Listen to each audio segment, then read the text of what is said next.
ताई माई अक्का ऐका सरकारचा विचार पक्का।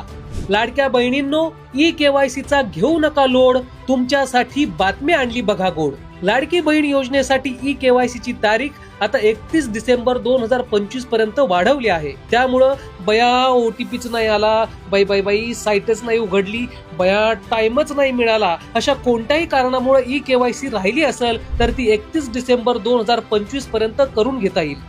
ज्या बहिणींचे पती किंवा वडील हयात नाहीत किंवा ज्या घटस्फोटीत आहेत त्यांनाही आवश्यक कागदपत्रांसह ई-KYC सहज करता येईल। या मुदतवाढीमागे एकच हेतू की एकही पात्र लाडकी बहीण या योजनेपासून वंचित राहू नये, आणि राहील तरी कशी, कारण ही योजना लाडक्या बहिणींचे लाडके भाऊ एकनाथजी शिंदे साहेब यांनी सुरू केलेली आहे। आता हा व्हिडिओ प्रत्येक लाडक्या बहिणीपर्यंत पोहोचवून त्यांना ही आनंदाची बातमी द्या।